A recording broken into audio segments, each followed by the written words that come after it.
যে সিনট্যাক্সটা নিয়ে আলোচনা করতে চাচ্ছি। সেটার নাম হচ্ছে ফাংশন। ওকে, ফাংশন যখন আপনি প্রোগ্রামিং করবেন হয়তো হাজার হাজার ফাংশন আপনাকে লিখতে হবে, হাজার হাজার ফাংশন আপনাকে লিখতে হবে। একটা প্রবলেম সলভ, একটা সফটওয়্যার ডেভেলপ করছেন, আপনি তো অবজেক্ট ওরিয়েন্টেড প্রোগ্রামিং করবেন এবং ফ্রেমওয়ার্ক দিয়ে যখন প্রোগ্রামিং করবেন তো দেখবেন যেন একটা টাস্ক এক্সিকিউট করতে আমাকে হয়তো দুইটা ফাংশন লিখতে হচ্ছে, একটা হচ্ছে কন্ট্রোলার ফাংশন, একটা মডেল ফাংশন। তার মানে আপনি যখন কোনো একটা কিছু সেভ করতে যাচ্ছেন তখন দুইটা ফাংশন আপনাকে লিখতে হচ্ছে, কোনো একটা পেজ ডিসপ্লে করতে যাচ্ছেন হয়তো একটা ফাংশন আপনাকে লিখতে হচ্ছে। বোঝা যাচ্ছে? তো ফাংশন ছাড়া কোনো উপায় নেই প্রোগ্রামিং এর জন্য। ফাংশন কেন? ফাংশন মানে একটু যদি আমি নর্মাল আলোচনাতে আসি এরকম যে একই ধরনের কাজ তো বারবার প্রয়োজন পড়তে পারে। লাইক আমি যদি রিয়েল লাইফে যাই, আমাকে যদি এরকম বলা হয় যে প্রতিদিন আমাকে ওই বাসা থেকে অফিসে আসতে হবে, এটা তো আমার রেগুলার জব, আসতেই হবে, নাহলে তো আমি অফিসে পৌঁছতেই পারবো না। বাট এটা যদি প্রোগ্রামিং করা হয়ে থাকে যে বাসা থেকে অফিস পর্যন্ত কোনো একটা পাথ ডেভেলপ করা আছে, ওইটাকে আমি বারবার ইউজ করতে পারি না? করা আছে, আমাকে তো রেগুলার করতেই হয় যে কাজটা, মানে বারবার প্রয়োজন পড়বে আমার সফটওয়্যার ডেভেলপমেন্টে। ওইটা আমি এমনভাবে এক জায়গায় করে রাখবো যাতে আমি বারবার সেটাকে রিইউজ করতে পারি। তাহলে ফাংশনের মেইন টার্গেটটা কি? কোড রিইউজ করতে শেখানো। হ্যাঁ, ফাংশনের ডিফাইন জব অবভিয়াসলি আছে, তাকে একটা নির্দিষ্ট টাস্ক এক্সিকিউট করতে পারতে হবে, কোনো একটা সলিড জব এক্সিকিউট করে রাখতে হবে। তার মধ্যে এলোমেলো কিছু রাখলে কি ওটাকে রিউজেবল কিছু হবে? হবে না। তো খেয়াল করবেন যখন আমরা কোনো কিছু তৈরি করতে যাই বা তৈরি করতে যাব, তখন ওই কাজটাকে যদি খুবই ছোট ছোট অংশে ডেভেলপ করা শুরু করি, তাহলে ওই কাজটার ভেতরকার যে ডেভেলপমেন্ট টুলগুলো আস্তে আস্তে করে রেডি হচ্ছে, এটাকে বেশি বেশি রিউজ করা সম্ভব হবে। এক্সাম্পল হচ্ছে ব্রিক্সের সাইজ বা সংখ্যা যত বেশি, ডিফারেন্ট ডিফারেন্ট শেপ ডেভেলপ করার চান্স ততটাই বেশি। এই যে পাজলগুলো আছে না, বাজারে কিনতে পাওয়া যায়, এখন ওই পাজল বক্সগুলো যখন কিনে আনা হয়, ব্রিক্সের সংখ্যা যত বেশি ঠিক ততটাই ডিফারেন্ট ডিফারেন্ট শেপ তৈরি করার চান্স বেড়ে যাচ্ছে। আর ব্রিক্সের সংখ্যা কম, শেপ তৈরি করার চান্স কম, ওই ব্রিক্সগুলো আবার বড় বড়, খেয়াল করেছেন? রিইউজ করা যায় না। ঠিক এরকম আমি যখন কোনো কিছু ডেভেলপ করতে যাব, সফটওয়্যার ডেভেলপ করতে যাব, তো মনে করেন আমি একটা ছবির ফ্রেম বানাতে চাচ্ছি। একটা ছবি ফ্রেম বানাতে চাচ্ছি, এটা কপি করার সিস্টেম আছে। আমরা যদি হাতে কলমে করতে চাই, কামার বাড়ি দিয়ে ফ্রেম তৈরি করব, লোহার ফ্রেম, তাই না? ওখানে তো কপি করার কোনো সিস্টেম নেই। বাট প্রোগ্রামিং যখন করবো, একটা জিনিস তো আমি রিউজ করতে পারবো। ওই কনসেপ্ট নিয়ে আমি যদি যাই, যে লাইক আমি যদি ছবির ফ্রেম বানাতে চাই একটু ডিফারেন্ট ডিফারেন্ট টাইপের, লাইক এই কর্নার আমি যদি এরকম একটা শেপ তৈরি করি, লাইক কর্নার গুলোর কথা একটু চিন্তা করেন। কর্নার গুলো আমি তৈরি করে রেখেছি, ভেতরের ছবিগুলো ডিফারেন্ট, তাই না? এই কর্নার গুলোকে আমি বারবার রিউজ করতে পারবো না, ওখানে কপি করে নিয়ে নিয়ে ভেতরেরটা আমাকে হয়তো নতুন করে আবার ডেভেলপ করতে হবে। আমি প্রোগ্রামিং করে তো রিউজ করতে পারি, বাট যারা ওই কার্ড দিয়ে কাঁচ দিয়ে শেপ তৈরি করে তাদের তো স্কোপটা নেই, আছে কি?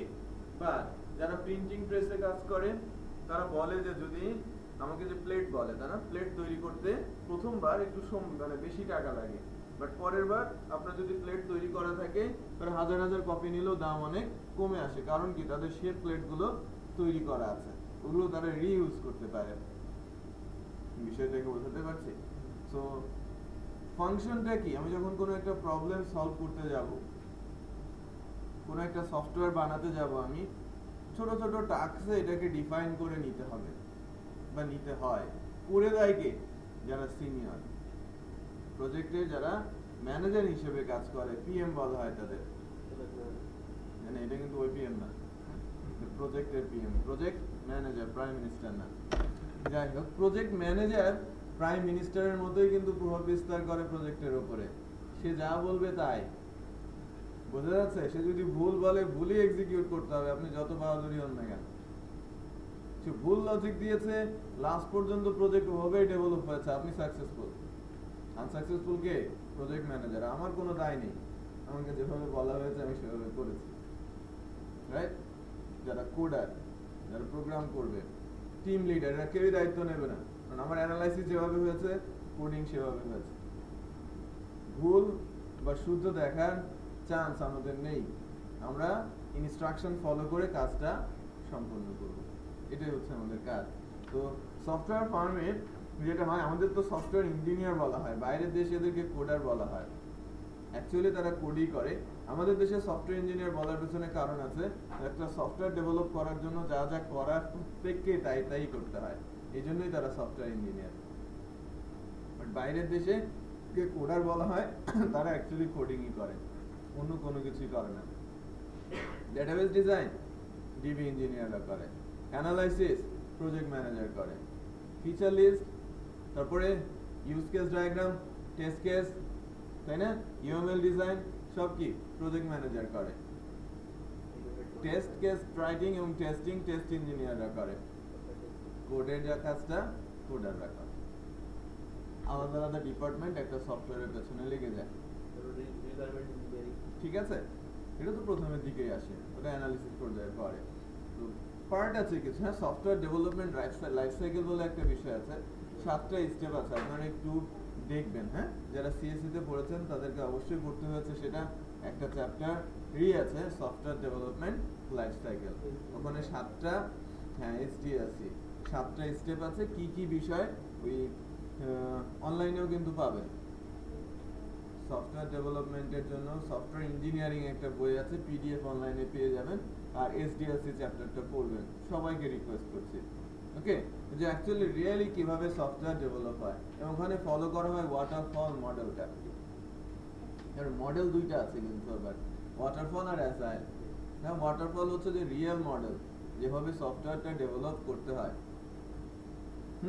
একজনকে বলা হলো যে ওই যে আপনি কারখানাগুলোতে যাবেন, তাকে যে ডিজাইনটা দেয়া হয়েছে, ডিজাইনটা একটা নির্দিষ্ট রুলস অনুযায়ী আসছে না, একজন কাপড়গুলো ঠিকঠাক করে এনে যিনি কাটিং করেন তার কাছে দিচ্ছে, কাটিং করার পর ওটা আরেকজনের হাতে চলে যাচ্ছে, সে সেলাই করে দিচ্ছে, আরেকজনের হাতে চলে যাচ্ছে, সে বাটন লাগিয়ে দিচ্ছে, আরেকজনের কাছে চলে যাচ্ছে, সে ইস্ত্রি করে শেপ বানিয়ে দিচ্ছে, আরেকজনের কাছে চলে যাচ্ছে, সে প্যাকিং করে দিচ্ছে, আরেকজনের কাছে চলে যাচ্ছে, সে বক্স বানিয়ে ফেলছে, কয়েকটা স্টেপ ফলো করছে। এখন মাঝখানে এসে একজন বললো যে এই জায়গাটাই হবে না, এই জায়গাটাই চেঞ্জ করতে হবে, বাট আগের প্রোডাক্ট যেগুলো ছিল ওইগুলো কি হবে? লাইফ সাইকেল কি এলোমেলো হয়ে গেল না? তো এটাকে বলা হচ্ছে কি, যখনই ইন্টারাপশন, আপনি ইন্টারাপশন মেনে নিয়ে কাজ করতে যাবেন, ওই মডেলটার নাম হচ্ছে অ্যাজাইল মেথড। আপনি জানেন যে ক্লায়েন্ট আপনাকে ইন্টারাপ্ট করবে, তো আপনি চারিদিকে ওপেন রেখে কোনো ডকুমেন্ট না করে সফটওয়্যার ইঞ্জিনিয়াররা সফটওয়্যার ডেভেলপ করবে, কোডাররা না, ঠিক আছে? আর যদি রিয়েল প্রসেসে যায়, তাহলে ওই সফটওয়্যারটা কি ফ্লপ হওয়ার চান্স অনেকটাই কমে যায়। বাট অ্যাজাইল মেথডে যে এগুলো সফটওয়্যার ডেভেলপ হয়, ম্যাক্সিমাম সফটওয়্যারই কি হয়, ম্যাক্সিমাম কেন বলছি, ফ্লপ পার্সেন্টেজ সাকসেস পার্সেন্টেজ চাইতে অনেক অনেক বেশি। যে ডেভেলপমেন্ট শুরু হয়েছে 70, 80, 90%, 99% হয়ে গেছে, আর ওয়েবে যায়নি, মানে অপারেশনে যায় নাই, ওয়েবে আছে বাট অপারেশনে যেতে পারে নাই, কারণ কি, সেটা 100% কমপ্লিট হয় না। অ্যাজাইল মেথড দিয়ে ডেভেলপ করা সাইটে 62% সাইট অনলাইনে মার্কেটিং এ যায় না, মানে কি অপারেশনে যায় না, অনলাইনে যায় হয়তো বাট অপারেশনে যায় না, সাকসেসফুল অপারেশনে যেতে পারে না, কারণ 100% কমপ্লিট হয় না। অনলি 38% সাকসেসফুলি অপারেশনে যেতে পারে, অ্যাজাইল মেথড দিয়ে এগুলো করা হয়, 38 অনলি। 62% অনলাইনে অপারেশনে ঠিকমতো যেতে পারে না, যে টার্গেটটা সেটা ফুলফিল করতে পারে না, যে আমি মার্কেটিং করছি, এটা লঞ্চ হবে, লঞ্চ হওয়ার পরে এটা করব, সেটা করব, এটা পরবর্তী ফেজ আসবে, ডেভেলপ হবে, ওটা কোনো না কোনো একটা পর্যায়ে গিয়ে আটকে। এটা হয়তো কমিউনিকেশন গ্যাপ, কাস্টমার আর ডেভেলপমেন্ট, অথবা ডেভেলপমেন্ট ফ্লস, অথবা কাস্টমারের ফ্লস, যে কোনো কারণে হতে পারে। পার্সেন্টেজও তাই, অ্যাজাইল ফলো করছে আমাদের ইন্ডাস্ট্রি, বাট আমাদের ইন্ডাস্ট্রিতে যে কোম্পানিগুলো সিএমআই লেভেলে আছে, লেভেল 3 থেকে শুরু করে 1 2 অ্যাজাইলি ফলো করে, 3 4 5 যারা ওই লেভেলের কোম্পানি তারা কিন্তু আর অ্যাজাইল মেথডে কাজ করে না, তারা ওয়াটারফলে কাজ করে, তারা ওয়াটারফল মডেলে কাজ করে। সব কিছু আগে ডিফাইন, আমি এটাকে এক্সিকিউট করে দিব, পরে যদি কোনো কিছু বলার থাকে ওটা আলাদা ভার্সন আকারে আসবে। আমি যখন এই অপারেটিং সিস্টেম বানাতে কি আমাকে উইন্ডোজ এসে জিজ্ঞেস করে যে এখানে কোনো ভুল আছে কিনা, এটা টেস্ট করো, এটা করো, সেটা করো, আমাকে তো করছে না, তারা ঠিকঠাক মতো বানিয়ে মার্কেটে দিচ্ছে বিটা ভার্সন, তারপরে রেসপন্স নিয়ে তার একটা কমপ্লিট ভার্সন আবার রিলিজ করে, তাই না? প্যাকেজ 1 2 এভাবে 3, তখনও কিন্তু ডিফাইন্ড রুলসই থাকছে যে এই জায়গাগুলোতে চেঞ্জ হবে। তো ডকুমেন্টেশনও চেঞ্জ হয়ে যাচ্ছে, ডেভেলপমেন্টেও চেঞ্জ হয়ে যাচ্ছে, এক্সট্রা টাইম তারা পেয়ে যাচ্ছে। তার মানে বড় কোম্পানিগুলো, আমাদের দেশে এরকম 16-17টা কোম্পানি আছে যারা সিএমএমআই লেভেল কোম্পানি আর কি। 3 4 5 এর কোম্পানি আমাদের দেশে নেই, বাইরের দেশে প্রচুর আছে। 4 5 এর কোম্পানি হতে গেলে কয়েক হাজার করে এমপ্লয়ি হতে হয়, আমাদের দেশে সিএমএমআই লেভেল 3 কোম্পানি হতে গেলে 500 এমপ্লয়ি হতে হয়। বাট 500 এমপ্লয়ি ছাড়াও কিন্তু বেশ কিছু কোম্পানি আছে যারা সিএমএমআই লেভেল আছে, আমরা তো একটু দুর্নীতি করতে পারি, তাই না? এটা করে পেয়েছি, বাট তারাও কিন্তু কিছু কিছু কাজ অ্যাজাইলে করে, কিছু কিছু কাজ ওয়াটারফলে করে, আদারওয়াইজ তো সিএমআই লেভেলের সার্টিফিকেশন টিকবে না, কারণ প্রতি বছরই রিনিউয়ালের জন্য তাদের ডকুমেন্টেশন পাঠাতে হয়, সিভি পাঠাতে হয়, ওই কোম্পানিতে কোন লেভেলের ডেভেলপাররা কাজ করছে, সিভিরও কিন্তু দাম আছে, সিভি মাঝে মাঝে চেয়ে পাঠায় এবং বলে যে কল আসলে বলবেন যে আমি কোম্পানি, তাই না? বোঝা যাচ্ছে? সো ওই যে বড় বড় লেভেলের যে সিভি গুলো ওরা পাঠিয়ে দেয়, যেরকম আমার এমপ্লয় আছে 700, আমার এমপ্লয় আছে 800, তো ফিজিক্যালি ইয়াতে আসে না, ইনভেস্টিগেশনে আসে না, ঠিক আছে? তারা কিন্তু সিভি গুলো কালেক্ট করে ওটা র্যান্ডম কিছু হয়তো ইন্টারভিউ নেয়, ফোন কল করে, এমআই ইন্টারভিউ নেয়, তারপরে কাগজপত্র দেখে টাকা পয়সা দিয়ে ওটা লেভেলটা দিয়ে দেয়। লেভেলের দাম আছে, বড় বড় কাজ পাওয়া যায়, দেশীয় কাজ, বাইরের দেশের কাজ, গভর্নমেন্টের যে কাজগুলো সিএমআই লেভেল কোম্পানিতে ছাড়া তো আর দেয় না। সো সো কয়েক কোটি টাকা দামের যে কাজগুলো সেগুলো এই কোম্পানিগুলো ধরতে পারে আর কি, বড় বড় কোম্পানি যেগুলোকে বলা হয়। ওখানে কাজ করার প্রসেস কিন্তু মেইনলি বা ওই সিএমআই লেভেল যারা প্রোভাইড করে তারা কিন্তু বলে যে আপনি সফটওয়্যার যখন ডেভেলপ করবেন তখন আপনি ওয়াটারফলেই করেন, কারণ ওখানকার সাকসেস রেট বেশি। ওখানে যে ফ্লপ হচ্ছে না সেটা কিন্তু না, এটা 1-1.5 বছর আগের স্ট্যাটিস্টিক্স বলছি, ওয়াটারফলের সাকসেস রেট 68%, আর 32% হচ্ছে ফ্লপ রেট। বাট এর রেটটাও কিন্তু বড়, একেবারে ছোট না, তাই না? বাট মডেলগুলো আসার পর, বিশেষ করে ফ্রেমওয়ার্ক আসার পর এটা অনেকটাই কমে এসেছে। ফ্রেমওয়ার্কের ইমপ্লিমেন্টেশন আসার পর এটা আরো অনেক কমে এসেছে, যে কোনো একটা প্রজেক্ট যদি কোনোভাবে আটকে যায়, কোনো কোম্পানি যদি ফেল করে, ফ্রেমওয়ার্ক বেস করা থাকে ওটা কোনো না কোনোভাবে আবার এটাকে রিকভার করা সম্ভব হয়, বুঝা যাচ্ছে? বা এরকম হয় বেশিরভাগ ক্ষেত্রে যেটা হতো যে ডেভেলপারের কারণে অনেক কোম্পানি, অনেক সফটওয়্যার কিন্তু কি ডেভেলপমেন্টের আগেই কি বন্ধ হয়ে যেত, যে একটা নির্দিষ্ট ডেভেলপারের উপরে নির্ভরশীল ওই প্রজেক্টটা, নির্দিষ্ট ডেভেলপার, ওই নির্দিষ্ট ডেভেলপার ভালো একটা সুযোগ পেয়েছে, অন্য একটা কোম্পানিতে চলে গেল, ওই সফটওয়্যারটার কি হবে? আলটিমেটলি র কোডিং এ যে প্রোগ্রামিংটা হয় ওখানে কিন্তু অন্য কেউ বসে আর কাজ করতে চায় না, আপনি অনেক বেশি দিয়ে অফার করলেও সে কিন্তু ওখানে কাজ করতে চাইবে না, যারা কি স্ট্যান্ডার্ড কাজ করতে অভ্যস্ত। আবার যারা র কাজ করে তারা এসে বসলেও কিন্তু তার কোডটা সে কিন্তু বুঝতে পারবে না, তার মানে স্পেসিফিক টাইমে ওটা কিন্তু রিলিজ করা খুব কঠিন হয়ে দাঁড়ায়, ঠিক আছে? সবকিছু মিলে একটা হজবরল অবস্থা তৈরি হয়, এই কারণেই ওই সাইটগুলো কি ক্ল্যাশ হয়ে যায় কাস্টমার কোম্পানির মধ্যে, দুজনেই কিন্তু লসে পড়ে যায়, বুঝা যাচ্ছে? তো এই কারণগুলো আছে, যে ফ্রেমওয়ার্ক আসার পর থেকে কিন্তু দেখা যাচ্ছে যে এই রেটটা আস্তে আস্তে করে কমে আসে। এরকম না যে এখন সবগুলো কোম্পানি ফ্রেমওয়ার্ক ইউজ করছে, অনেক কোম্পানি আছে ফ্রেমওয়ার্ক ছাড়া কাজ করে, অনেক কোম্পানি আছে ডিফারেন্ট ফ্রেমওয়ার্কে কাজ করে, বুঝা যাচ্ছে? তো আপনি যদি একটা রুলস এন্ড রেগুলেশনের মধ্যে থাকেন, আপনার কাজটা কি হবে? ভালো হবে, ওটা সাকসেসফুল হওয়ার চান্স বেশি থাকবে। আমরা যেটা নিয়ে আলোচনা করছিলাম সেটা কি ফাংশন, তাই না? ফাংশন ছিল কি কাজ খুব ছোট ছোট আকারে করে রাখতে হবে, যেটা আমি আবার যেন রিইউজ করতে পারি, যত ছোট করে করব তত বেশি রিইউজ করার চান্স বেড়ে যাবে। আর ডাইনামিকনেস বলেও একটা কথা আছে, তো শুধু ছোট ছোট করে রাখলেও হবে না, এটাকে ডাইনামিকও করতে হবে, ঠিক আছে? রিইউজ করার অবস্থায় নিয়ে যেতে হবে।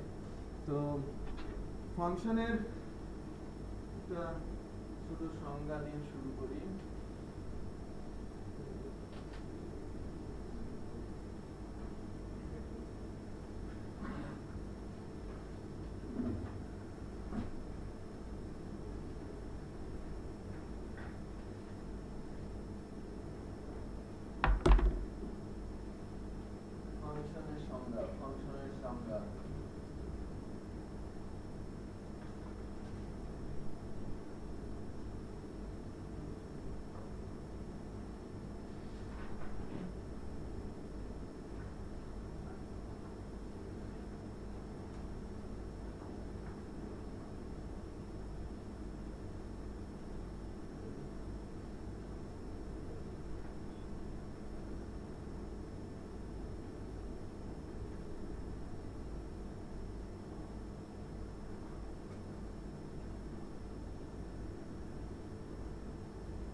ফাংশন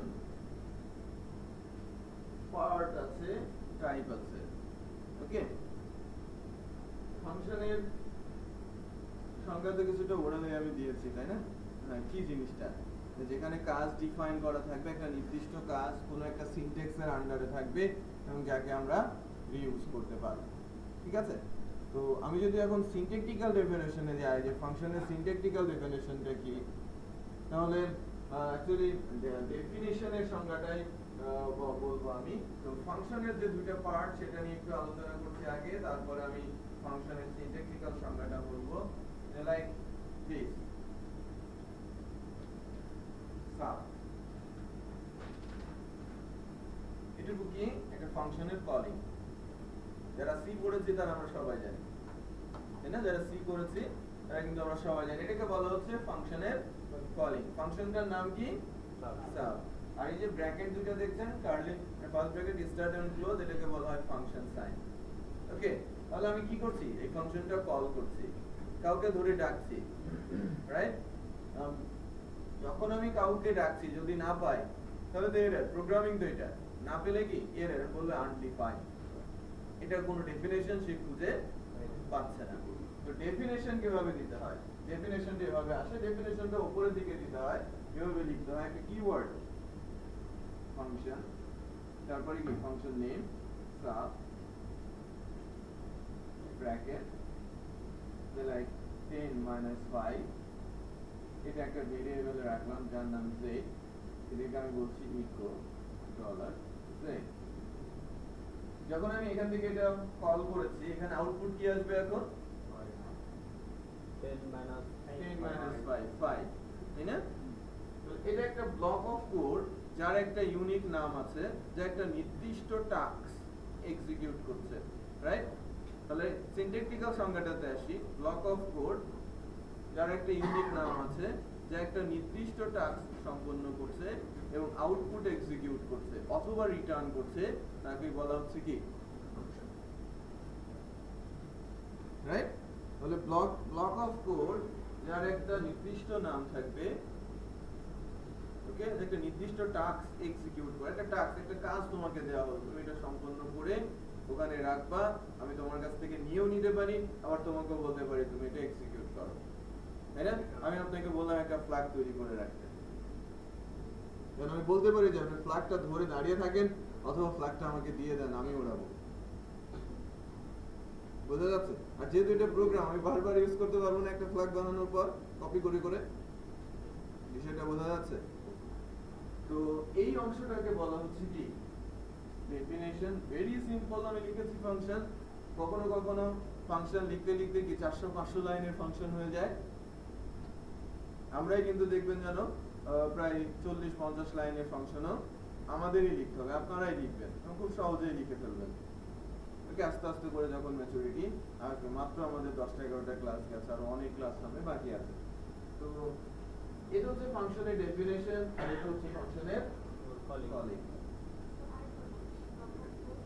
ব্লক অফ কোড যার একটা ইউনিক নেম থাকবে, নামটা কিন্তু ইউনিক, ডুপ্লিকেট হওয়া যাবে না, আমি সেম নামে দুইটা ফাংশন লিখতে পারবো না। ব্লক অফ কোড যার একটা ইউনিক নাম থাকবে, যে একটা নির্দিষ্ট টাস্ক কমপ্লিট করবে এবং টাস্কটা সে নিজেও এক্সিকিউট করতে পারে, আবার রেজাল্টটা রিটার্নও করতে পারে, এই যে সে নিজে এক্সিকিউট করেছে, তাই না? আমি যদি রিটার্ন করাতে চাই এভাবে লিখবো রিটার্ন $, তাহলে এখানে লিখতে হবে কি? যা রিটার্ন করলো সেটা তো এখানে এসে বসে যাবে, তাকে ইকো দিলেই তো আউটপুট আসবে, আদারওয়াইজ তো আউটপুট আসবে না। দুইটা সময় কিন্তু আউটপুট এখানেই দেখাবে।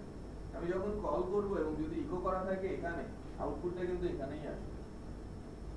তার মানে কোথাও কাজ করা আছে, আমি ইউজ করতে যাচ্ছি এই পার্টিকুলার লোকেশনে, এখানে এসেই ডিসপ্লে হবে যদি ওখানে ইকো করা থাকে। আর যদি আমি তার কাছ থেকে রিটার্ন করে নেই, তাহলে আমি যেখানে এটাকে ইউজ করতে যাচ্ছি সেখানে শুধু কি করে দিতে হবে? সে যদি রিটার্ন করে একটা ভেরিয়েবল, তাহলে আমি ইকো দিব। সে যদি রিটার্ন করে একটা অ্যারে, তাহলে ইকো দিলে হবে না, একটু ডিফারেন্ট ভাবে আমাকে আউটপুট দেখাতে হবে। বোঝা যাচ্ছে? লুপ চালাতে হতে পারে, দেন ইকো করতে হতে পারে। আমরা কি কতদিন দেখেছি না, যদি অ্যারে রিটার্ন হয়, অ্যারের মধ্যে অ্যারেকে এক্সিকিউট করার জন্য কি লুপ চালিয়ে প্রিন্ট করতে হয়। আমরা একটা ফাংশন একটা অ্যারেও তো রিটার্ন করতে পারে।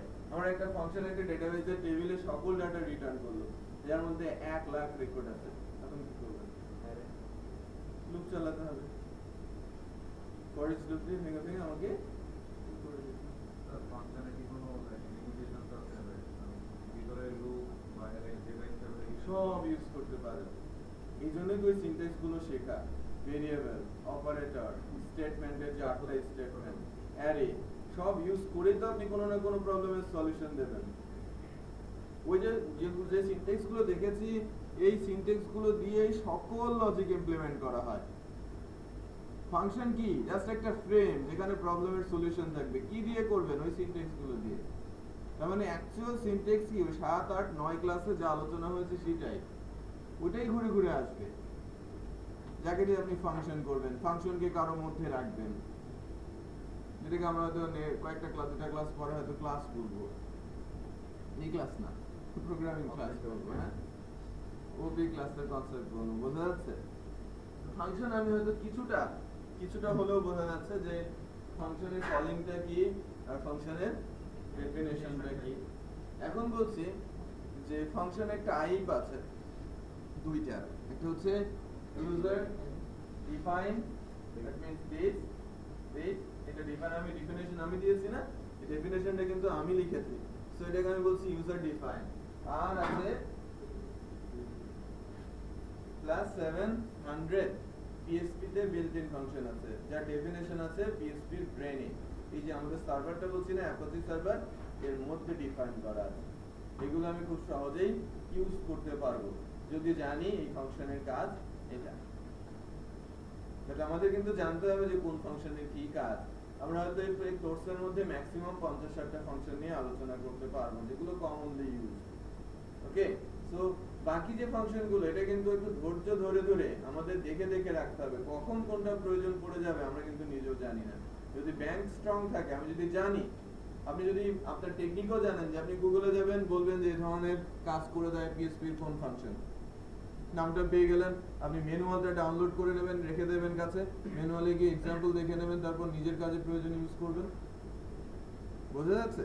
সো আমার একেবারে মুখস্থ রাখার দরকার নেই 700 বা 1000 যে ফাংশন, PHP 5.5 এ 1000 এর উপরে ফাংশন চলে আসছে। ঠিক আছে?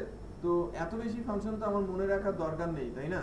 তো আমার কোন কাজটা এক্সিকিউট করতে হবে, ওই কাজটার জন্য কোনো বিল্ট ইন ফাংশন আছে কিনা সেটা আমি একবার করে চেক করে নিব PHP ম্যানুয়ালে অথবা সার্চ ইঞ্জিন থেকে। আমি চাইলে নিজে ফাংশন ডেফিনিশন দিয়ে নিতে পারি, বাট ওটা যদি ডেভেলপ করাই থাকে, আমার ইউজ করতে তো সমস্যা নেই, বরঞ্চ আমার সময় অনেকটা কমে যাবে। একটা বিল্ট ইন ফাংশন যেগুলো, এগুলো দেখতে ছোট, কাজ খুব ছোট ছোট হতে পারে, বাট ওই ফাংশন হয়তো ডেভেলপ করতে গিয়ে আপনার 2-3 ঘন্টা লেগে যেতে পারে, যেটা কি আপনার লস, পুরো কি সিস্টেমের লস, তাই না? বাট আমি যদি বিল্ট ইন ফাংশন সম্পর্কে ধারণা রাখতাম, আমার ওই সময়টা কিন্তু বেঁচেই যেত। তাহলে আমাকে বেশ কিছু বিল্ট ইন ফাংশন সম্পর্কে ধারণা রাখতে হবে। হ্যাঁ, একটা ওয়েবসাইটের নাম বলবো যেখান থেকে PHP ম্যানুয়াল লিংক আপনারা ডাউনলোড করে নিতে পারেন, ebook.talhavidi.com। ওকে, ebook.talhavidi.com।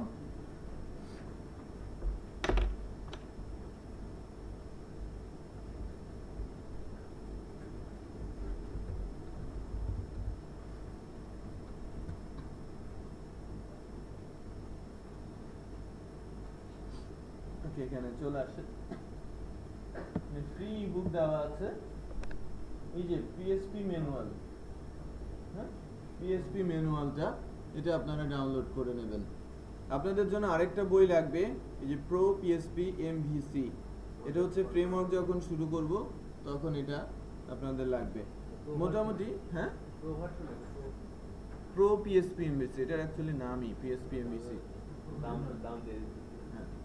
তো অনেক ডাউনলোড হয়, কিন্তু এটা কিন্তু 3 মাস আগে সাইটটা লঞ্চ করা হয়েছে এবং বইটাও দেওয়া হয়েছে, এর মধ্যে কিন্তু 755 বার এটা ডাউনলোড হয়ে গেছে, মানে অনেকেই এই সাইট বইগুলো ডাউনলোড করছে। তো এই বইটা আমাদের লাগবে কিন্তু। হ্যাঁ, কেউ যদি HTML5 শিখতে চান বা আদার্স, এখানে অনেকগুলো টাইপ অফ বই আছে, আপনারা কিন্তু প্রয়োজনে ডাউনলোড করে নিতে পারেন এবং সবই ফ্রি। তো আপনাদের জন্য মেইনলি যেটা লাগবে পিএসপি ম্যানুয়াল, হয়তো আমি ক্লাসে আলোচনা করব না এমভিসিটা, বাট এমভিসি বইটা যদি একটু আস্তে আস্তে করে পড়াশোনা করেন এমভিসি টেকনিক সম্পর্কে খুব ভালো একটা ধারণা জন্মাবে। ওকে, সবাইকে বলছি যে এই এই প্রো পিএসপি এমভিসি বইটা একটু একটু করে স্টাডি করতে পারেন। রিচ ইন্টারেক্টিভ টাইপের সাইট তৈরি করার জন্য আপনারা অ্যাজাক্স ফর ডামিস এই বইটা একটু স্টাডি করতে পারেন। যদি অ্যাজাক্স আমরা ক্লাসে আলোচনা করব, বাট এটা কিন্তু শেষ না, আরো অনেক কিছু আছে শেখার জন্য। সো অ্যাজাক্স ফর ডামিস বইটাও ইম্পর্টেন্ট, যেটা আপনারা দেখতে পারেন।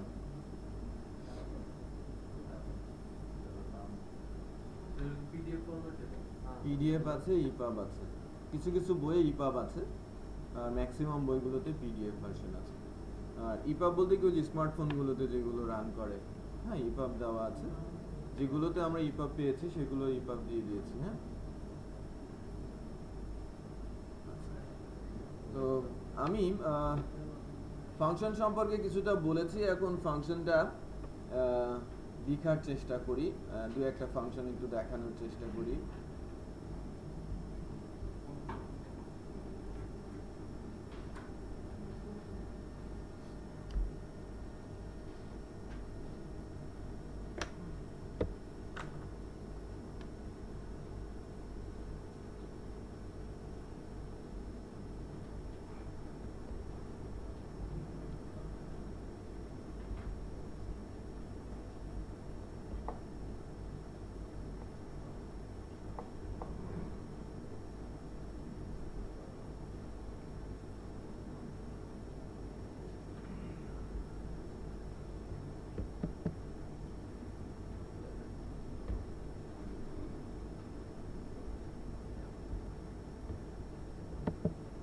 দশ নম্বর ব্যাচে 10টা ক্লাস শেষ, না?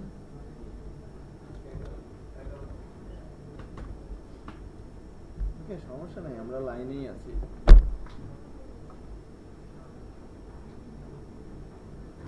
আমরা যেন 15তম ক্লাসে ফ্রেমওয়ার্ক স্টার্ট করতে পারি, এই টার্গেটে আছি। হ্যাঁ, অবজেক্ট ওরিয়েন্টেড শেখাতে কয়টা ক্লাস লাগবে?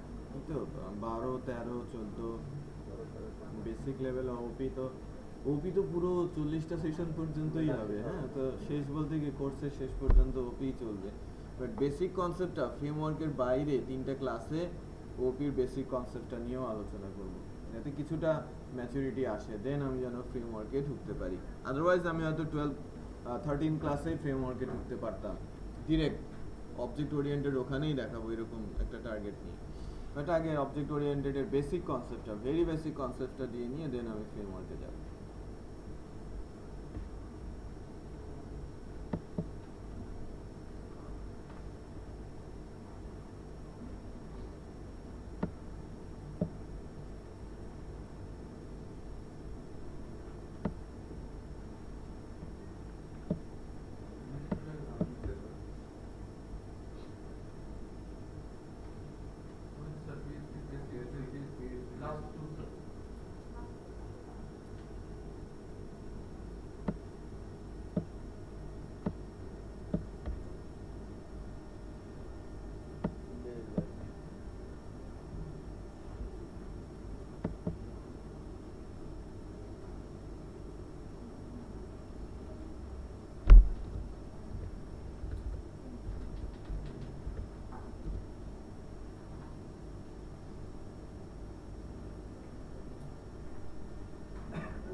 ফাংশনস,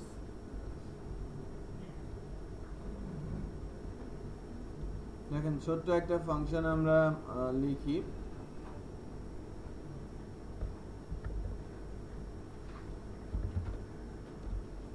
ঠিক আছে, কল করেছি শুধু, আমি যদি এটাকে রান করি,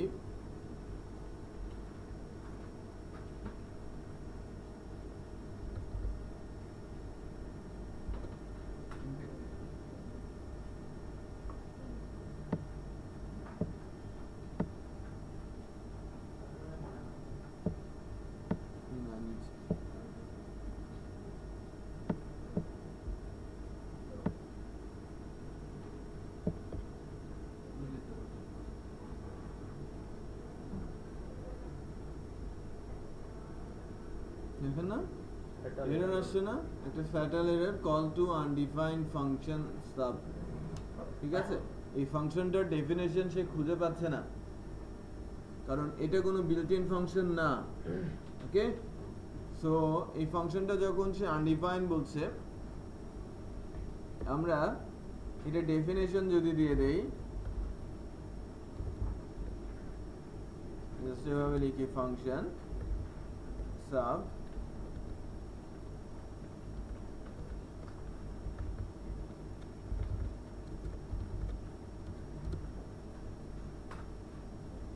এখন কিন্তু ডেফিনেশনের স্ট্রাকচার এসেছে।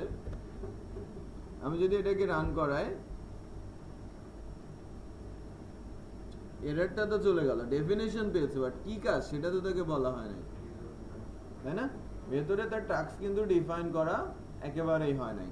তো আমরা যদি এখন এর মধ্যে টাস্কটা এখানে লিখেছিলাম জেড ইকুয়াল কি লিখেছিলাম 10 - 5, যদি আমি এখান থেকে ইকো করে দেই, কি $z, তাহলে সাব দিয়ে কি হবে 5 আউটপুট দেখাচ্ছে, তাই না? তো এটা কিন্তু আউটপুট দেখাচ্ছে এই জায়গা থেকে। আমি যদি এখানে একটু ইকো লিখি, একটু খেয়াল করেন,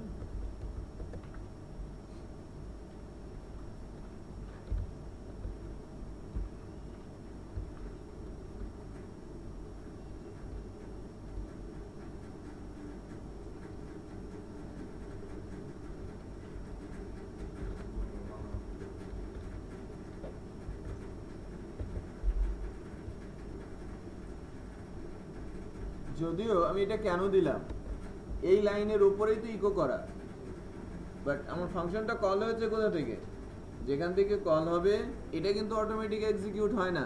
আমি যদি এই লাইনটা না লিখি, আমি যদি কল না করি, হাজার ডেফিনেশন থাক, কোনো কিছু কিন্তু এক্সিকিউট হবে না। তার মানে ফাংশনের ডেফিনেশন যদি কোনো একটা পেজের ভেতরে 10টা ফাংশনেরও ডেফিনেশন থাকে, যদি ওটাকে কল করা না হয়, কোনো ফাংশনই কি এক্সিকিউট হবে না। আমি বুঝতে পারছি? ফাংশন কল না করলে ডেফিনেশন থাকলেও সেটা এক্সিকিউট হয় না। নাইস। তো ফাংশন আমি কল করেছি, এর ডেফিনেশন পাচ্ছে, সে রেজাল্ট যেটা এখানে এক্সিকিউট করছে, আলটিমেটলি আউটপুট কোথায় দেখাচ্ছে? যেখান থেকে কল হয়েছে। এখন এই কাজটা যদি আমি অন্যভাবে করি, যে লাইক আমাকে এক্সিকিউট করে দেখাতে হবে কোনো কিছু, সো ওই ফাংশনের ডেফিনেশনে আমি আউটপুটটা ইকো বা আউটপুট দেখানোর মতো স্কোপ তৈরি করে রাখবো। বাট যদি এরকম হয় যে না, এই ফাংশনটা অ্যাকচুয়ালি একটা কমপ্লিট ফাংশন না, এটা কোথাও কোনো একটা কাজে ইউজ হবে, কোনো একটা বড় ফাংশনের একটা স্কোপ হিসাবে সে কাজ করছে। যে লাইক আমি একটা ওই যে ফ্রেমের মতো তৈরি করেছিলাম, তাই না? এরকম একটা ফ্রেমের মতো তৈরি করেছিলাম, আলাদা আলাদা করে কি এরা স্বতন্ত্র কোনো কিছু এককভাবে কিছু করতে পারবে? পারবে না। তো এই চারজন যখন একটা বড় ফ্রেমের সঙ্গে এসে যুক্ত হবে, দেন না একটা কিছু হবে, তাই না? তো এইসব ক্ষেত্রে যখন এই টাইপের কোনো ফাংশন তৈরি করা হবে, তখন ওই ফাংশনগুলো রিটার্ন করবে তার এক্সিকিউশন, তার আউটপুট। এই যে আমি এখন যা লিখছি এভাবে, সে একটা ট্যাক্স করে রাখবে এবং বলবে কি রিটার্ন z। তার মানে একটা কর্নার আমাকে রিটার্ন করে দিল, তার মানে 4টা কর্নারের জন্য 4টা ফাংশন লেখা আছে, সে ওই 4টা কর্নার আমাকে দেবে। আর এই 4টা কর্নারের ফাংশন কল হবে হয়তো একটা বড় ফাংশনের মধ্যে থেকে, যা একসঙ্গে 4 জনকে এক জায়গায় করবে। তার মানে ফাংশনের মধ্যে থেকে ফাংশন কল হতে পারে, কোনো একটা ফাংশন ডেফিনেশনের মধ্যে থেকে কোনো একটা ফাংশন কল করা যেতে পারে। আস্তে আস্তে বলছি, বাট এটা কখন হবে? যখন কোনো একটা ফাংশন পার্ট হিসাবে কাজ করবে কারো, বা আমাকে কোনো কিছু রিটার্ন করতে চাইবে, সেক্ষেত্রে রিটার্ন কিওয়ার্ড ইউজ করে তার রেজাল্টে আমি যেখান থেকে কল করছি সেখানে আমি ফেরত আনতে পারি। বাট যদি কোনো কিছু এক্সিকিউট করার দরকার পড়ে, তখন ওই ফাংশনের মধ্যেই আমরা সেটাকে ইকো করে দেব।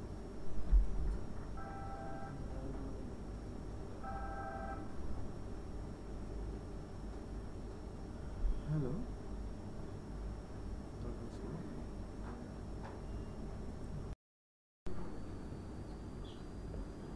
আচ্ছা, তো তো আমি আরেকবার বলছি যে যদি কখনো কোনো ফাংশনের কোনো টাস্ক যে লাইক স্বতন্ত্র একটা কিছু একটা বড় ফাংশনই আমি লিখছি তার ডেফিনেশনই সব কিছু কোনো সব আউটপুট সেখানেই আমরা এক্সিকিউট করে রাখবো কল যেখান থেকে হবে ওখানে আউটপুটটা দেখিয়ে দেবে তার মানে একটা ফাংশন একটা স্বতন্ত্র ফাংশন এর সঙ্গে অন্য কারো কোনো রিলেশন নেই সে নিজেই একটা কিছু এক্সিকিউট করতে পারে তার মানে এক্সিকিউশনটা থাকবে তার মধ্যেই তাই না সেখানেই কোনো কিছু এক্সিকিউট করা থাকবে বাট কোনো একটা ফাংশন আমি লিখছি সে হয়তো অন্য কারো একটা পার্ট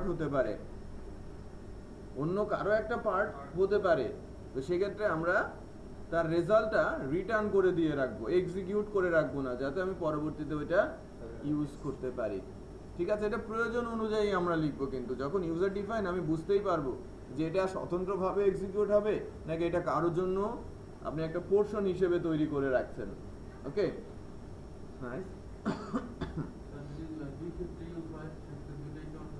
না এটা তো করাই যাবে না আপনি ইকো করবেন রিটার্নও করবেন হবে না তো হ্যাঁ দুই ক্ষেত্রে হওয়ার চান্স থাকে না ওকে তো এটা তো বলছিলাম আমি ইউজার ডিফাইন তাই না এবার একটা বিল্ট ইন ফাংশনের কনসেপ্টে যাই বিল্ট ইন ফাংশনগুলো নেটবিনস এর হেল্প নিয়ে দেখাই যায় যে লাইক আপনি কন্ট্রোল ধরে স্পেস দিয়েছেন এই যে সাব ফাংশন আপনি ডেফিনেশন দেখতে পাচ্ছেন এটা আপনি কল করতে পারেন আমাকে বলছে যেহেতু আমি এই ফাইলের মধ্যে ডেফিনেশন দিয়ে রেখেছি যদি এটা সে বিল্ট ইন ফাংশন না কিন্তু সামনে বুলেট সাইন আছে আমি যদি এ লিখি এই যে abs এটা একটা বিল্ট ইন ফাংশন অথবা acos এটা একটা বিল্ট ইন ফাংশন ওকে এরকম 700 বিল্ট ইন ফাংশন আছে শুধু কি PHP তে আমরা যে ভার্সনটা ইউজ করছি 5.4 বাট PHP 5.5 এটা 1000 বলা হচ্ছে বেটা ভার্সন আছে কমপ্লিট ভার্সন আসে না এ দিয়ে শুরু হওয়া ফাংশন আমি যদি বি দিয়ে শুরু হওয়া ফাংশন দেখতে চাই আমি যদি সি দিয়ে শুরু হওয়া ফাংশন দেখতে চাই আমি কিন্তু চলেই যাব এখানে একটা এক্সাম্পল দেখাতে চাচ্ছি আমি বলছি ইকো একটা ফাংশন আছে যার নাম হচ্ছে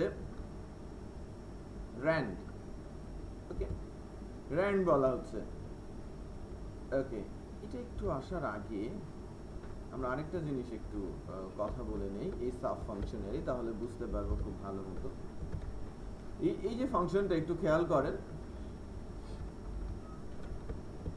আমি যতবারই এই সাব ফাংশনটা কল করব কি আউটপুট দেখাবে 100 টাইমস হলে 100 টাইমসই কি দেখাবে 5 তাই না এটা এখানে ইকো দিয়ে রাখি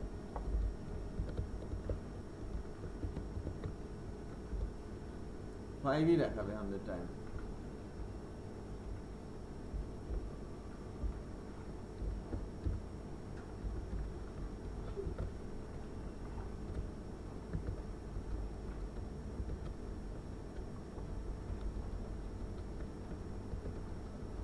বাট এরকম যদি হয় আমি এটাকে কতবার রিউজ করতে পারবো প্রতিবার একই জিনিস দেয় ওকে কতবার আমি রিউজ করতে পারবো আমার এরকম নাও প্রয়োজন পড়তে পারে একই ধরনের কাজ বাট ডিফারেন্ট ভ্যালু বা আমার কমান্ড নিয়ে যদি সে কিছু এক্সিকিউট করে দিতে পারে দেন না এটা বেশি ইউজ করা যাবে তাই না আমার কমান্ড শুনে সে তার শেপ চেঞ্জ করে ফেলছে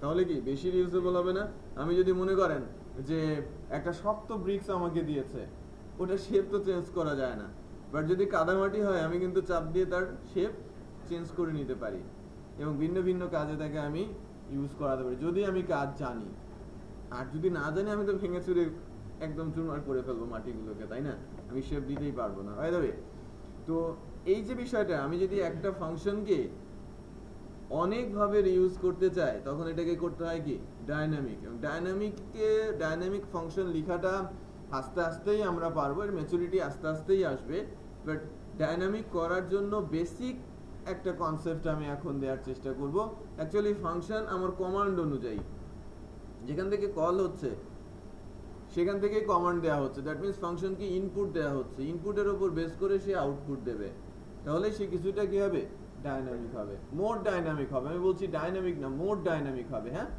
তো এটা যদি আমি এরকম করি যে ফাংশনের এই যে এরিয়াটা এটাকে বলা হয় এটাকে যদি আমরা বলি ফাংশন সাইন বাট এই মাঝের জায়গাটাকে বলা হয় আর্গুমেন্ট বা প্যারামিটার এরিয়া ঠিক আছে আর্গুমেন্ট বা প্যারামিটার এরিয়া। আমরা পিএসপি তে যদি বলি তখন এটাকে আমরা প্যারামিটার বলি, আর যদি জাভাতে বলি তখন এটাকে আর্গুমেন্ট বলা হয়। আর্গুমেন্ট বা প্যারামিটার, লাইক আমি তাকে দুইটা ভ্যালু দিচ্ছি 100,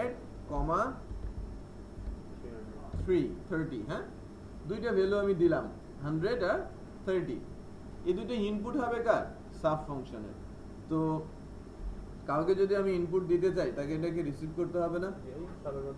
হ্যাঁ, আমাকে রিসিভ করতে হবে। রিসিভ আমরা নরমালি করব ভেরিয়েবল ইউজ করে, যাতে আমি যে ইনপুটটা দিচ্ছি সেটা চট করে ভেরিয়েবলের মধ্যে অ্যাসাইন হয়ে যায়। তো আমি নিচ্ছি এভাবে লাইক এক্স কমা ডলার ওয়াই। তাহলে এখানে কি হচ্ছে? 100 চলে যাবে কোথায়? এক্স এ, আর 30 চলে যাবে ওয়াই এ। বোঝা যাচ্ছে? এখন যদি আমি এখানে 100 না দিয়ে একটা স্ট্রিং দেই, সেই স্ট্রিংটাই তো এক্সে যাবে। আমি যা দিব সেটাই ওই সমান্তরাল ভেরিয়েবলের মধ্যে গিয়ে অ্যাসাইন হয়ে যাবে। তো ফার্স্ট প্যারামিটার ফার্স্ট ভেরিয়েবলের সাথে, সেকেন্ড প্যারামিটার সেকেন্ড ভেরিয়েবলের সাথে, থার্ড প্যারামিটার থার্ড ভেরিয়েবলের সঙ্গে। তো এই ভেরিয়েবলগুলো যদি আমরা এখন ইউজ করি, যে লাইক $x মাইনাস $y। এবার একটু খেয়াল করি, এগুলোতে এরর আসবে না। এরর দেখেন, প্রথমটা আউটপুট কি আসছে 70, বাট বাকি প্রত্যেকবার দুইটা করে এরর দেখা দিচ্ছে। হ্যাঁ, মিসিং বলছে না, মিসিং আর্গুমেন্ট 1 ফর সাব। আপনি যখন এখানে ডেফিনেশনে এক্সপেক্ট করছেন যে ভেরিয়েবল আসবে, ভ্যালু আসবে, আপনি পাস করেন নাই, সো এরর। বোঝা যাচ্ছে? আপনি যদি একটা ভ্যালু পাস করেন এখানে, যে লাইক 180, তাহলে ওই জায়গা থেকে একটা এরর মিস হবে, মানে এখান থেকে একটা এরর চলে গেছে, বাট কি বলছে? Missing argument 2 for sub. বোঝা যাচ্ছে? তার মানে আপনি যদি ডেফিনেশনের সময় প্যারামিটার রিসিভ করার অবস্থায় থাকেন, আর যদি ফাংশন কল করার সময় প্যারামিটার না দেয়া হয়, তাহলে মিসিং আর্গুমেন্ট এরর দেবে, রাইট? এররটা একটু দেখেন খেয়াল করে, ওয়ার্নিং মিসিং আর্গুমেন্ট, এবং এই লাইনে, এবং আর্গুমেন্ট মিস করলে কিন্তু ওই ফাংশন আর কাজ করবে না। তো আমি এখন প্যারামিটার গুলো দিয়ে দেই, কমা 70, 700, 800, 405, 609। যখন আমি ঠিকঠাক মতো প্যারামিটার গুলো দিলাম, ডিফারেন্ট ডিফারেন্ট ভ্যালু দিয়েছি, রাইট? আউটপুট কি করবে? ওই ফাংশনটা ডিফারেন্টই পাঠাবে। এর আগে যেরকম ফিক্স কিছু আউটপুট আমাকে দিচ্ছিল, অলওয়েজ কি বলছিল? 5। এখন কি আমার কমান্ডের উপর বেস করে আউটপুট দিচ্ছে। ফার্স্ট ভ্যালু এবং সেকেন্ড ভ্যালু যে কমান্ডটা দিচ্ছি তার উপর বেস করে আমাকে আউটপুট দিচ্ছে। বোঝা যাচ্ছে? তো মোর ডাইনামিক হয়েছে, সে আমার কমান্ড শুনছে, তার উপর বেস করে আউটপুট আমাকে দিচ্ছে। ওকে, সো ভেরি বেসিক আলোচনা ফাংশনের জন্য। আমরা ফাংশনের উপরে বা ফাংশন আমরা নিজেরাও লিখতে শিখবো আস্তে আস্তে। এখন একটু প্র্যাকটিস দরকার, যে লাইক আমার দুটো ইনপুট বক্স আছে, নিচে 5টা বাটন আছে, plus minus multiplication division reminder. যখন যে বাটনে প্রেস করব সেই অনুযায়ী রেজাল্ট আমাকে দেখাবে। দুইটা ভ্যালু আপনি যোগ করে দেখাবেন, বিয়োগ করে দেখাবেন, মাল্টিপ্লিকেশন করে দেখাবেন, ডিভিশন করে দেখাবেন। যদি এটা ফাংশন দিয়ে করা পসিবল হয়, ইটস ভেরি গুড। আমাকে দেখতে হবে কি সাইনটা কি, সাইন দেখে ফাংশন লিখবো, ফাংশনের প্যারামিটার পাস করে দিব, ফাংশন আমাকে যোগ বিয়োগ করে দেবে, আমি ওখানে আউটপুট দেখিয়ে দেব। ইউজার ইনপুট থেকে নিয়ে যাবে, আমরা তো ইউজার ইনপুট দিয়েই যোগ বিয়োগ করব। হ্যাঁ, তাহলে একটু চেষ্টা করি সবাই। প্রথমে স্টেটমেন্ট দিয়ে করি, স্টেটমেন্ট দিয়ে হয়ে গেলে ফাংশন দিয়ে করি। স্টার্ট করেন। কোথায় কি করতে যাচ্ছেন? আপনি যদি এখান থেকে রিটার্ন করতে চান, আপনি এখানে ইকো করবেন না, রিটার্ন করেছেন, সেক্ষেত্রে প্রত্যেকটা ফাংশন যেখান থেকে কল হয়েছে সেখানে ইকো লিখতে হবে, আদারওয়াইজ আউটপুট দেখাবে না। বুঝতে পেরেছেন? আউটপুট তো আমাকে এক জায়গায় না এক জায়গায় দেখাতেই হবে। আমি যদি এখান থেকে রিটার্ন করি, আমি ওখানে গিয়ে ইকো করব, আর ওখানে যদি ইকো না করি, ভেতরে আমি ইকো দিয়ে রাখবো। ওকে, নাইস। তো একটু দেখি, চেষ্টা করি আমরা একটা ছোট্ট মিনি টাইপের যারা আনডিফাইন করতে পেরেছে তাদের জন্য আমি বলছি যে এখানে আমি যে জায়গাটা একটু ফাঁকা রেখেছি একটু খেয়াল করেন। আমি 5 6 বলছি, 4 3 বলছি। আমি যদি প্লাস বাটন প্রেস করি, এখানে তো রেজাল্ট দেখাচ্ছে। এটা কি ধরনের রেজাল্ট? এখানে লেখা দেখাবে লাইক অ্যাডিশন। যখন আমি সাবট্রাকশন প্রেস করব, রেজাল্ট তো সাবট্রাকশনই দেখাচ্ছে, এটাকে লেখা দেখাবে কি সাবট্রাকশন। এটা করেন, ঠিক আছে?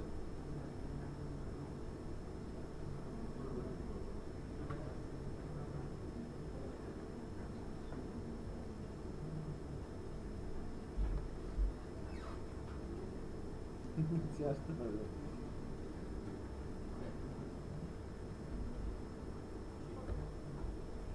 কিন্তু লজিক্যাল সিনট্যাক্স এটা লিখে ফেলতে পারতে হবে।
জিরো হলে আনডিফাইন্ড দেখাবে।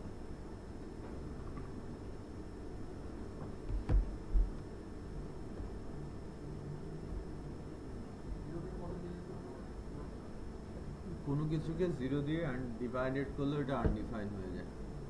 এখন আমাকে চেক করতে হবে সেকেন্ড ভ্যালুটা জিরো কিনা। আচ্ছা দেখেন, আমি একটু ওই 5টা ফাংশনই লিখে ফেলি। আমি যতটুকু পর্যন্ত করতে বলেছি।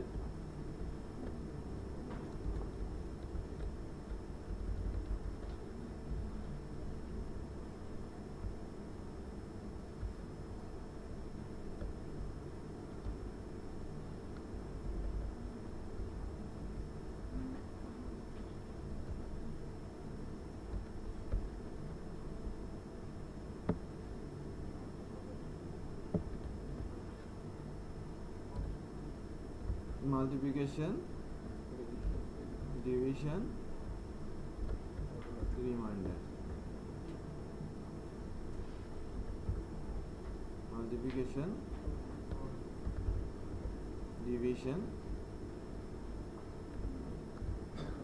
remainder. হ্যাঁ, এই যে তিনটে আরো চারটা ফাংশন, তিনটে ফাংশন লিখলাম।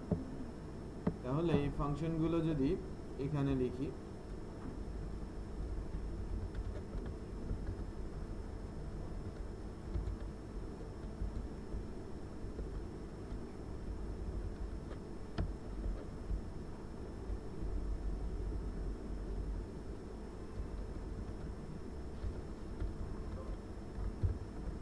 মাল্টিপ্লিকেশন হবে মাঝখান থেকে, তাই না?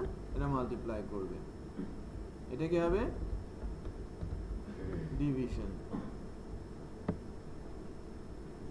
ডিভিশন, এটা ডিভিশন হবে। আর এটা হবে কি? রিমাইন্ডার। এটা রিমাইন্ড করবে, রিমাইন্ডার। এখন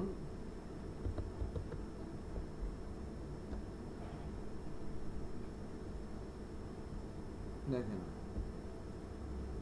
আমি দুইটা স্পেসিফিক ভ্যালু দেই, 2 দিচ্ছি, আমি যোগ করছি, ঠিক আছে না? বিয়োগ করছি, ঠিক আছে। বিয়োগ করলে কি ঠিক আছে?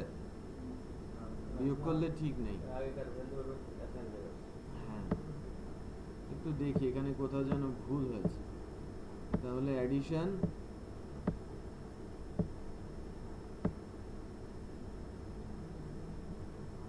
ওকে, তাহলে এখানে একটু এলোমেলো হয়েছে। ডিভিশন, রিমাইন্ডার আর এই যে সাবট্রাকশন। অ্যাডিশনের পর কি বসবে? সাব বসবে।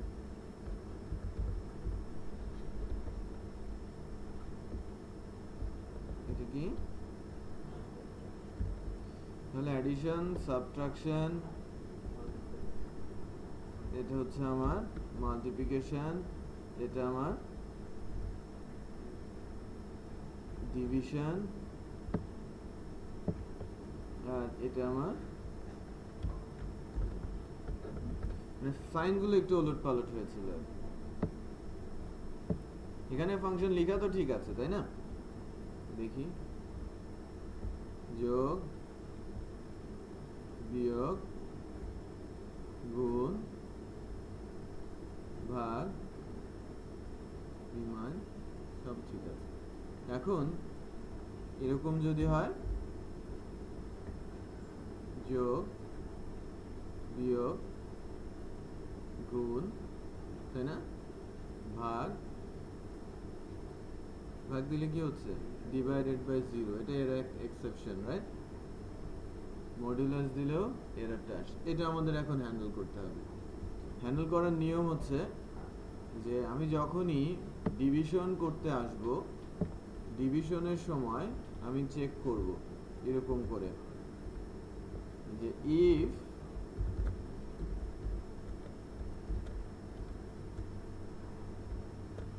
ডলার সেকেন্ড নাম্বার ইকুয়াল 0, তাহলে রিটার্ন করবে কি?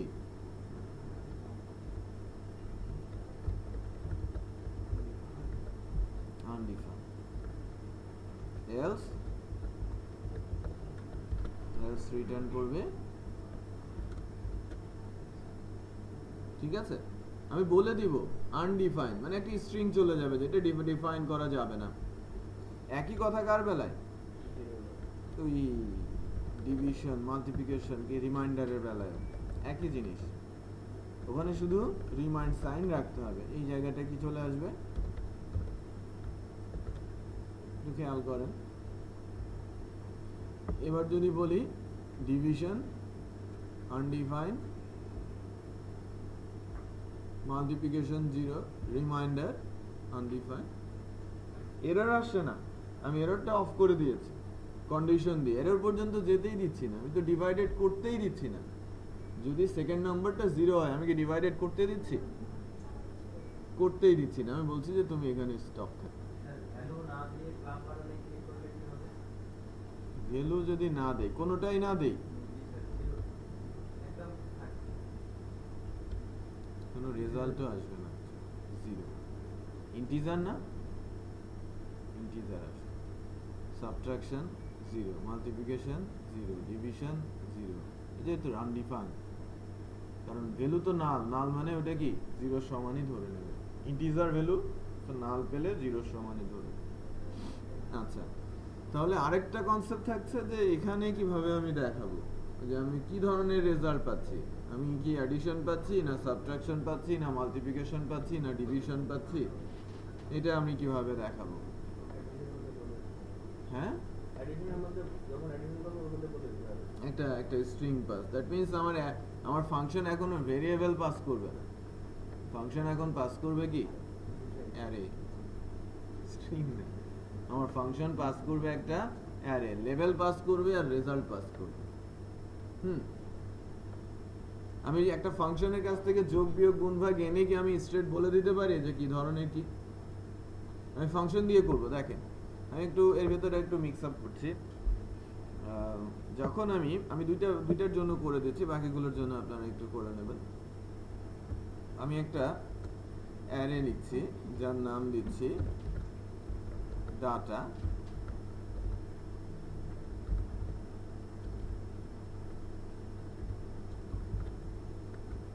ওকে, অ্যারে লিখছি যার নাম দিচ্ছি ডাটা। এখন ডাটা অ্যারের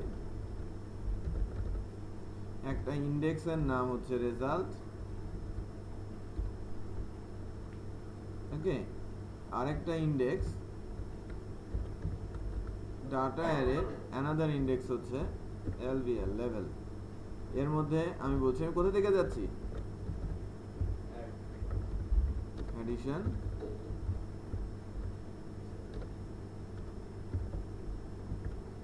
রিটার্ন করব কি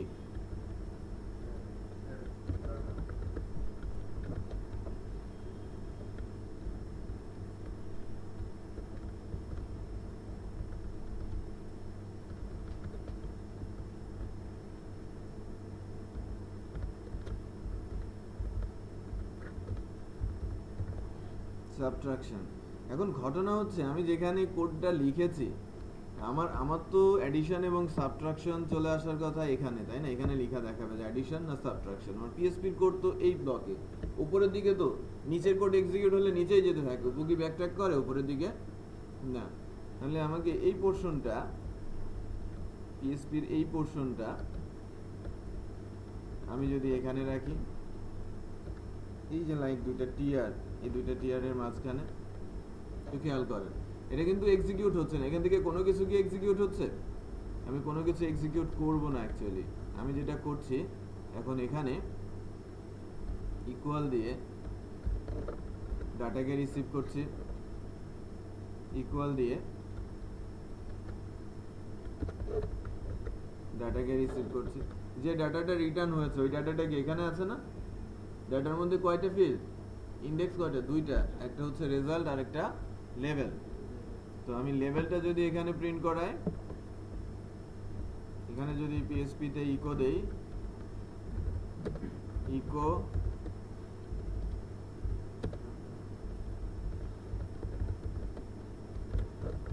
ডাটা যার ইন্ডেক্সের নাম লেভেল,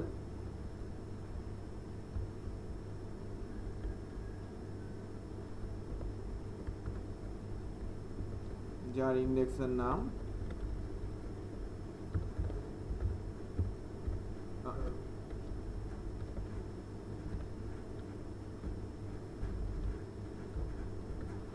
রেজাল্ট, ঠিক আছে? ওই যে ডাটার মধ্যে যেটা পাস করলাম সবসময় তো সেম ভ্যালু থাকবে না, থাকবে যখন যে বাটন প্রেস হবে সেই ডেটাটা আমি পাবো।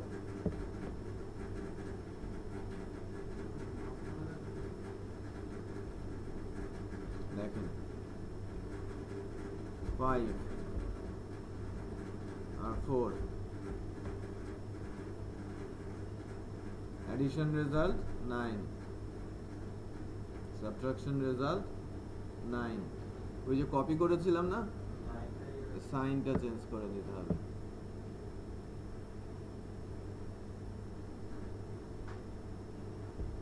সাবট্রাকশনের বেলায় তো আমি সাবট্রাকশনই করব, এডিশন তো করব না, ওখানে ভুল ছিল।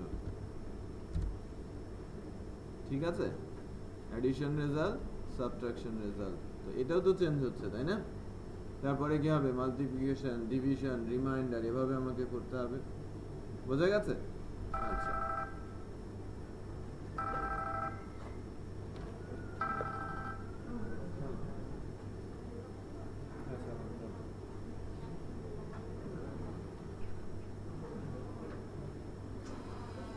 ভিডিওতে যে ল্যাপটপে ডেবিট ফোল্ডারের মধ্যে ভিডিওতে গিয়ে ডেবিট ফোল্ডারের মধ্যে গেলে এইভাবে বেসিক না হলে ওখানে যদি না পাওয়া যায়, হ্যাঁ ওখানে যদি না পাওয়া যায় তাহলে ই ড্রাইভে দেখবো যে আমি নভেম্বর 13 বলে যে ভিডিওর একটা ফোল্ডার তৈরি করেছি, ওর ভিতরে যে কোনো এক জায়গায়। তাহলে বাকিগুলো একটু কমপ্লিট করে নিতে হবে। কোড তো আমি দেখাবো, দিয়েই দিব কোড, কোড আমি দিয়েই দিব।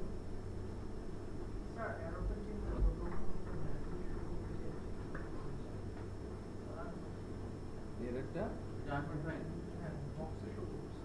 অ্যালার্ট করবে, জাভাস্ক্রিপ্ট লাগবে।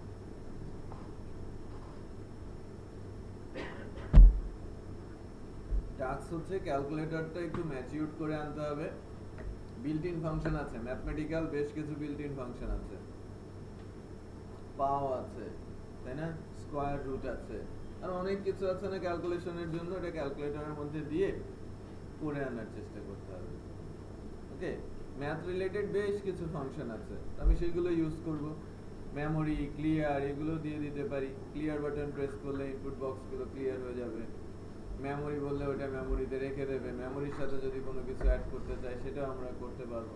তার মানে একটু রিচ করে আনার চেষ্টা করবেন যে যতটুকু পারেন। ওকে, এই ক্যালকুলেটরটাকেই বিল্ট ইন ফাংশনের কিছু হেল্প নিয়ে আর ইউজার ডিফাইন ফাংশনের হেল্প নিয়ে এটা একটু করার চেষ্টা করবেন। আমি একটা ছোট্ট বিল্ট ইন ফাংশনের ইউজ দেখাতে চাচ্ছিলাম, আমি করতে করতে ভুলে গিয়েছি। এটা দিয়ে শেষ করব। এই যে র্যান্ড,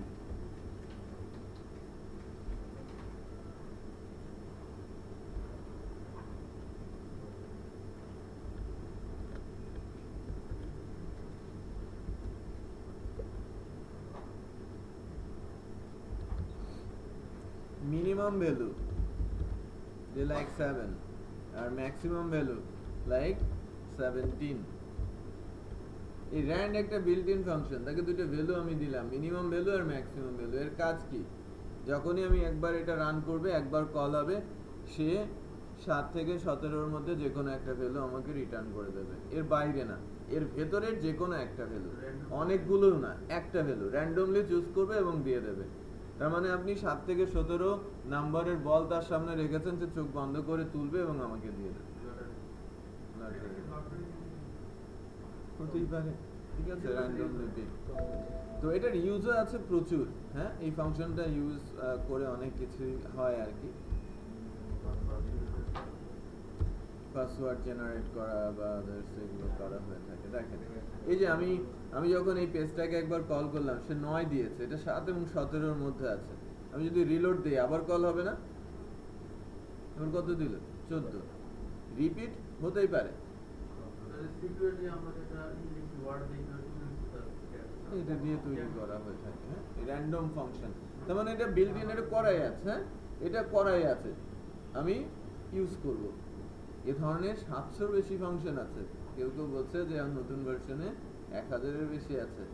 তার মানে আমাদের বিশেষ কিছু ফাংশন নিয়ে কাজ করতে পারতে হবে। অলরেডি আমরা দুইটা বিল্ট ইন ফাংশন আজকে দেখেছি, একটা হচ্ছে ইসেট আর একটা কি, এই যে র্যান্ড। আর প্রিন্ট আর কি দেখিয়েছিলাম, প্রিন্ট আন্ডারস্কোর, আর ওইটা অ্যারে এর মধ্যে কি আছে ওইটা দেখার জন্য, এটা আমি দেখাবো নেক্সট ক্লাসে। নেটবিনস থাকলে তো আছেই। এই যে আপনি কন্ট্রোল ধরে কার্সার নিলে ক্লিকেবল হয়েছে না, এটা ক্লিক করেন তো চলে যাবেন স্ট্যান্ডার্ড পিএসপিতে। এটা কোথায় আছে, স্ট্যান্ডার্ড ফাইলটা কোথায় আছে একটু দেখেন। এটা পিএসপি পিএসপি, এটা অ্যাকচুয়ালি নেটবিনসের, আমার সার্ভারের ওখানে কিন্তু যায় নাই। নেটবিনস যে program files NetBeans 7.3 PSP slash, খেয়াল করেছেন ওখান থেকে সেই ডেফিনেশনটা আমাকে দেখাচ্ছে standard.php। হ্যাঁ, তো এখান থেকে এই র্যান্ড ফাংশনের ডেফিনেশনটা পাওয়া যেতে পারে। এটা স্ট্যান্ডার্ড, এখান থেকে কলিং আছে। আচ্ছা, আমি দুইটা পেন ড্রাইভেই দিচ্ছি, কোডও দিয়ে দিব, সব দিয়ে দিব। হ্যাঁ, আমি তো প্রতিদিন সবকিছুই দিয়ে দিই, সবকিছুই দিই না। আপনারা যখন কেউ কেউ ইউজ করে,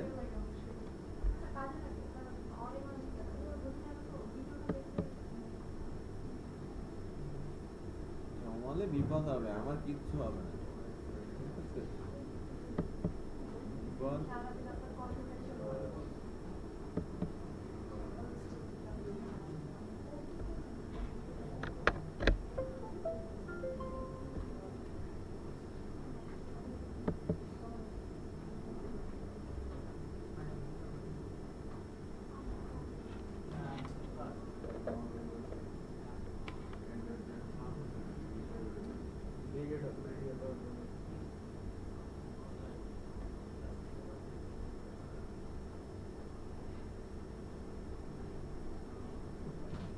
আপনার একটা কি নামে যায়,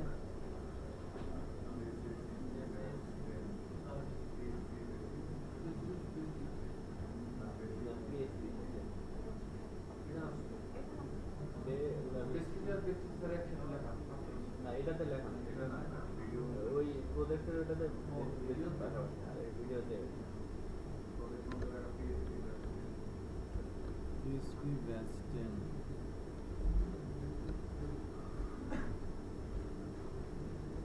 আজকে তো কোনো পার্ট হয় না।